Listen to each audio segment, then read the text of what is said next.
I think it's a wonderful initiative. I think anything that we can do to raise awareness towards breast cancer is wonderful. I've been reading some of the statistics myself just now, and it is a big cause of death for women. And there's a lot that we can do to easily prevent it. And one of the things is, of course, to be healthy. So I think it's a great combination to combine a marathon with this cause.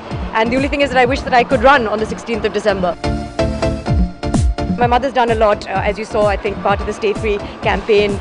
We've both been associated with Gitanjali. So we have been doing many things to raise awareness towards this cause for a long time, and we will continue to do so.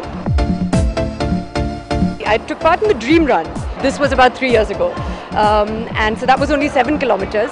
But I think I could manage 10 kilometers. I think you do have to do a little bit of training.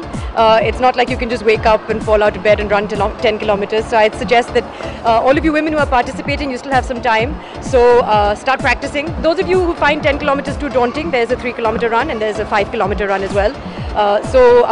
My mother also walked a lot of the way. And she did 7 kilometers and she's 68. But if she can do it, you can do it.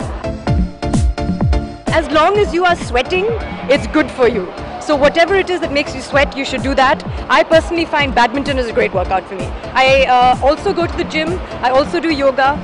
And there was a time when I was doing a lot of running, which I'm doing less of now. But whatever makes you sweat, do it. They both look after their bodies and they both go to the gym and work out and do yoga.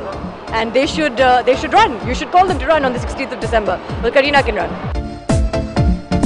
My resolution, as it is every year, is to keep staying fit, and I've become a lot fitter over the years, and it really helps you to run in the next Pinkathon, which I would really like to do because I want to do 10 kilometers. I did 7 kilometers my last marathon, and 10 is my objective, and slowly I'll be like Milan Soman.